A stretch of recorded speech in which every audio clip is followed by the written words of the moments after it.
நல்ல வாக்குத்தத்தத்தை கர்த்தர் கொடுக்க போகிறார். 10ஆம் வசனம், உன் சந்ததியை பெருக பண்ணுவேன், அது பெருகி எண்ணி முடியாததா இருக்கும். எப்பெல்லாம் நீங்க சுகமா இருக்கிறீங்களோ, வெற்றிகரமா இருக்கிறீங்களோ, தேவையே எதுவும் இல்லை, கர்த்தருக்கு நன்றி சொல்லத்தான் இங்க வந்திருக்கிறேன் என்று வந்திருக்கிறீங்களோ, அப்பெல்லாம் கடவுள் பேசினதாக உங்களுக்கு ஒரு அனுபவம் இருக்காது. எப்பெல்லாம் வீட்டில் நெருக்கப்பட்டீங்களோ, எப்பெல்லாம் துக்கப்பட்டீங்களோ, தேவ சமூகத்துக்கு போவேன், என்ன கொடிய வியாதி, என்ன வேதனை, என்ன வறுமை, என்ன கஷ்டம், என்ன நெருக்கம் தாங்க முடியலையே, அப்பா சமூகத்துக்கு போய் உட்காரட்டும், நான் அவரிடத்துல பேசி கொண்டிருக்கட்டும், அவர் என்னோட பேசட்டும், ஆண்டவரே என்று உன் இருதயத்தை ஆயத்தப்படுத்தி வந்த நாளெல்லாம் ஒரு நாளாவது கர்த்தர் பேசாம உங்களை அனுப்பி இருக்கிறாரா? இல்லை அல்லவா? வனாந்தர அனுபவம் வரட்டும், இன்னும் வரட்டும்.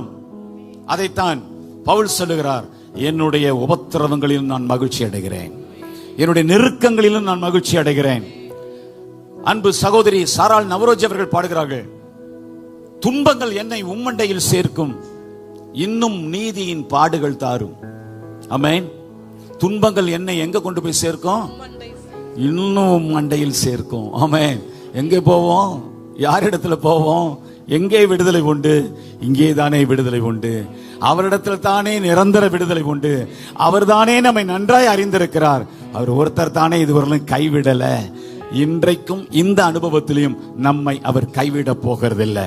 தனித்தனியாக ஒவ்வொருவருக்கும் ஆண்டவர் சொல்லுகிறது என்னவென்றால், உன் வனாந்தர பாதையை நான் அறிவேன், உனக்கு ஆறுதல் சொல்ல அங்கே நான் வருவேன், உனக்கு ஒரு வாக்குத்தத்தம் தருவேன், உனக்கு ஒரு ஆலோசனை கொடுப்பேன், உன் வாழ்நாளெல்லாம் அந்த தீபம் உன்னை வழி நடத்தும், உன்னை நான் ஆசீர்வதிப்பேன், உன் சந்ததியை ஆசீர்வதிப்பேன்.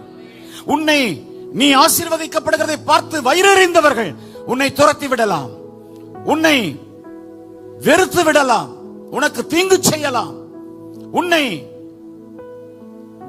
தங்களுடைய முழு பட்டாளத்தோடு வந்து நெருக்கலாம், யுத்தம் பண்ணலாம், நீ பயப்படலாம், அலறலாம். இந்த பாதையிலே மறந்து விடாதே, அங்கே தான் என் கண்களை உன்மேல் வைத்துக் கொண்டு உன் பின்னே நான் வந்து கொண்டே இருக்கிறேன். ஒரு குறிப்பிட்ட இடம் வரும், அந்த இடத்திலே ஒரு செக் வைப்பேன், அந்த இடத்திலே ஒரு சத்தம் கேட்கும். ஆமென். ஹல்லேலூயா, ஹல்லேலூயா. எத்தனையோ தடவைகள் ஆடுகளை மேய்த்துக் கொண்டு அதே ஓரோய் மலையிலே மோசே வந்தான், ஒரு நாள் கூட கேட்கல. ஒரு நாள் அந்த முச்செடி பற்றி எறிகிறது, என்ன இந்த அதிசயம் என்று கிட்டக்க அந்த வனாந்தரத்திலே எட்டி பார்க்க போன போது மோசே என்று ஒரு சத்தம் கேட்டது. வா, உன்னை அனுப்புவேன், நான் உன்னை பார்வோனுக்கு ராஜாவாக்குகிறேன் என்று சொல்லி கர்த்தர் அவனுக்கு ஆலோசனை கொடுத்து வாக்குத்தத்தம் கொடுத்து சந்தித்து நடத்தினது போல நமது வாழ்க்கையிலையும் வனாந்தர வழி வந்துச்சுன்னா, நீங்க அழுதீங்கன்னா, கண்ணீர் வடிச்சீங்கன்னா, இன்னைக்கு உங்க கைகளினாலே உங்கள் கண்ணீரை துடைத்து கொண்டு போங்க. கர்த்தருடைய ஆலோசனை வருகிறது, நான் உன்னை ஆசீர்வதிப்பதுதான் உன் கண்ணீரின் அடையாளம். உன் கண்ணீரின் அடையாளம் நான் உன்னை கைவிட்டதற்கு அடையாளம் இல்லை அன்பு மகனே, மகளே. நான் உன்னை ஆசீர்வதிக்க போகிறதுக்கு அடையாளம் உன் கண்ணீர், உன் நெருக்கம், உன் வேதனை, உன் துயரம், உன் துன்பம் என்று கர்த்தர் இந்த ஆலயத்தில் வைத்து உங்களோடு பேசிக் கொண்டிருக்கிறார்.